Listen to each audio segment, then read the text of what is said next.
G'day, Year 11 business students. I want to have a chat through the evaluating criteria. So this is the last criteria. There's a communicating criteria, and that'll be around things like use of report format, correct use of English expression, those sort of things.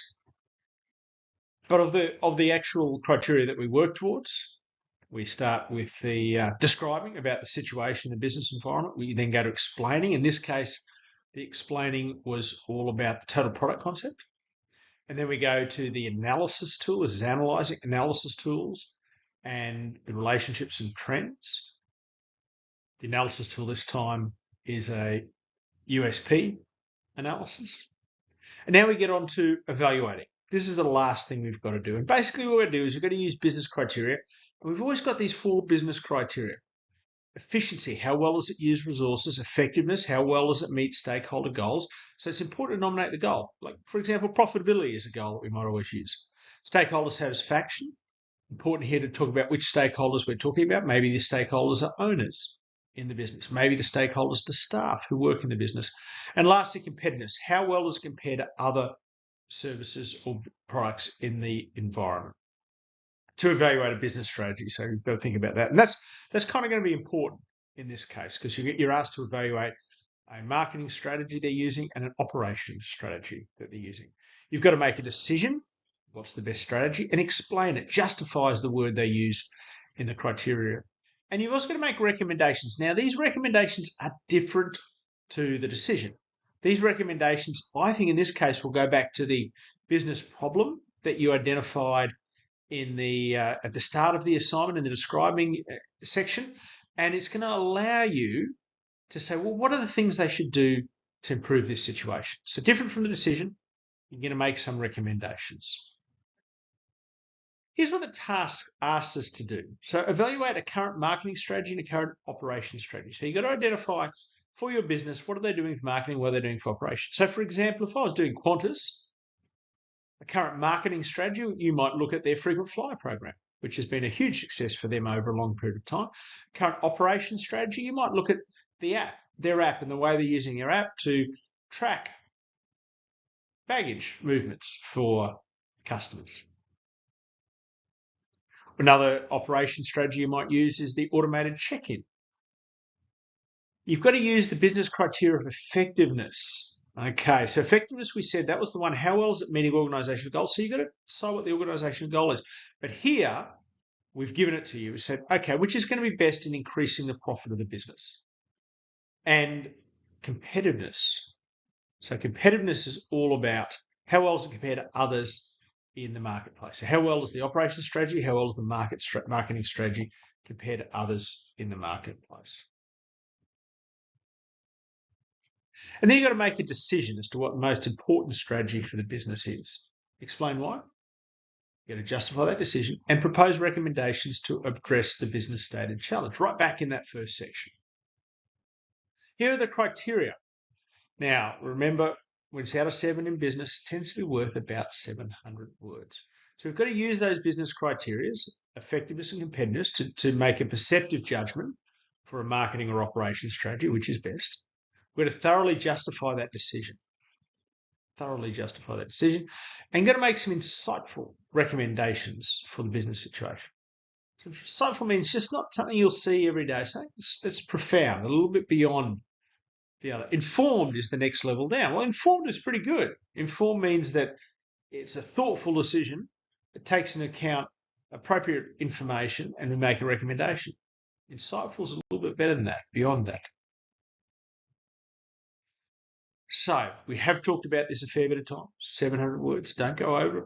You don't want to be ripping words out as you come to end the assignment. In fact, it's probably better to be a little bit under at the draft stage so you can incorporate the draft feedback into it.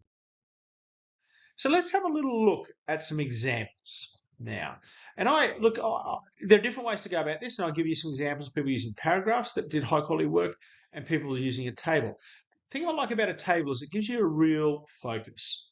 So here's their first 2 strategies, here and here. Now, in your strategies, your first strategy would be the current marketing strategy and the current operations strategy. Interestingly, for this task, they've used the same criteria, effectiveness and competitiveness. Now, they've got rid of all the business names, so I'm pretty sure this is what we're talking about. Dreamworld. So one strategy is to implement the strategy of building accommodation on the vacant land that they own. So how effective is that? How well does that meet organisational goals? You can read through the student work there. One thing I like about what the students done is they've made a number of points, which I think you'll need to do to get to the top descriptor. And they've kind of decided whether those points are positive or negative. They've been prepared to put points both ways, saying this is effective because, or this is not effective, negative. I think it's often good to start with a really clear statement of position. This is an effective strategy. This is a highly effective strategy. This is an ineffective strategy. Same here. This is a highly competitive strategy. This is a competitive strategy. This is not a competitive strategy. Start with being really clear with what your judgment is and then use the dot points to change it.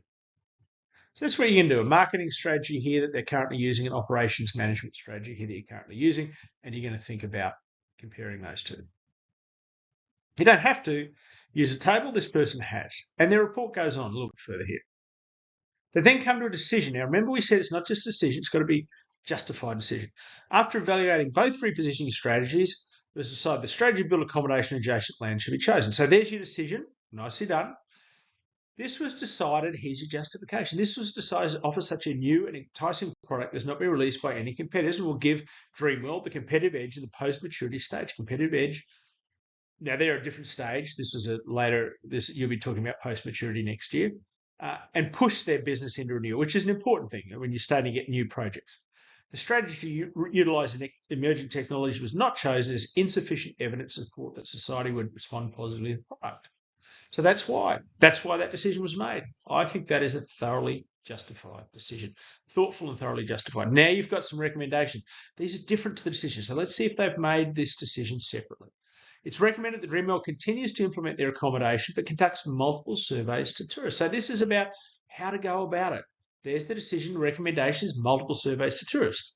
This should be done within the next year, specific details of the recommendation, to ensure they understand the needs and wants of society when building accommodation, especially for older tourists.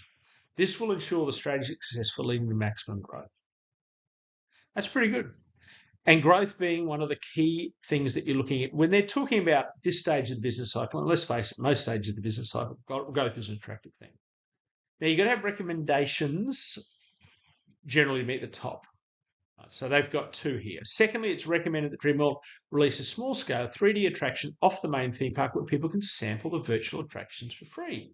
This will provide Dreamworld with the data and information required to decide soon about whether they implement their strategy based off the success of free trials. What a great little recommendation. A little bit about how you would implement the strategy if you're going to go ahead with it. But definitely a recommendation. Specific details, sample, free, why, they get data and information about the product. I think that's really nice work. Here are some samples of work from your FIA1. So this was the Leica or the EV, the Queensland built EV that we looked at earlier in the year. So evaluation. Now this time the student has used a paragraph, which you can do. Okay. They talk about efficiency. Remember, efficiency is about using resources. Let's see if they've shown that they understand this here. Leica is towards the end of the startup stage with stable income and employers.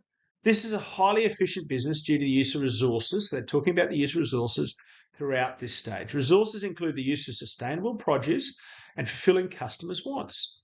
Sustainability is shown through the 85% of natural Australian resources used to create the food. So they've set out why it is going to be efficient and how they've met that. This assists with the fulfillment of customers' wants and needs that benefits their dog's health. So customers' wants and needs, that's a link to competitiveness. Like in the startup stage, meet strategic goals such as sales and profit. So that's a link to effectiveness, a strategic goal, sales and profit, a big one for most businesses. Sales and profits are a goal for all businesses in the beginning as it creates stability for expansion. Leica gained sales and profit with an increasing trend of them over the years. This is a positive start for Leica as it shows a stable base for business growth. So they've talked about meeting the goal of sales and profit and the fact that it's working that way, that it's meeting that goal. Okay. Let's have a look at another one. Now, what I like about this one, this is about ACV, that Queensland EV company that hasn't really gone anywhere over a long period of time. They've been really clear about what their statement is. ACV is an inefficient business. So now, inefficiency is all about using resources. So have they gone on to explain why relating to resources? As it repeatedly failed to meet organisational goals. The goal of a business is to maximise output while minimising inputs. So minimising inputs is about resources. ACV has sold under 2,000 vehicles in Australia. This lack of organisational leadership has led to a lack of confidence from investors and therefore the ability to gain consistent funding, which has slowed operation and significantly impacted the profitability of the business. So it also talks a little bit about effectiveness, the business goal of sales. So it's talking about the fact that they've used a lot of inputs to only make 2,000 cars. So that's about efficiency and effectiveness. The organisational goal of consistent funding and profitability hasn't been met. And then you come to a conclusion. ACV has therefore failed to establish itself within the electric vehicle market. It was founded in 2017 due to its repeated failure to meet company goals. It has not come to the level to market its line of road vehicles. It's got no market share and no significant customer base. So some nice use of business criteria here. So now they've used the business criteria, how do they come to a decision? ACV is not a suitable business for private equity investment. That was the decision they had to make in this task. So there's the clear statement of the business decision. Have they justified it? This is because over 8 years, ACV has not increased profits, has continued to operate inefficiently and ineffectively, and has repeatedly failed to succeed in business goals. ACV has set many goals, such as building up to 15,000 vehicles a year. However, this never come to fruition and linked to a source. Additionally, ACV is not worth investing in as it has not established itself in the competitive market of electric vehicles, and the lack of profit and funding will not advance from the startup stage. So that's a great recommendation for an investment decision. You're saying, here's our decision, don't invest, here's why, the justification.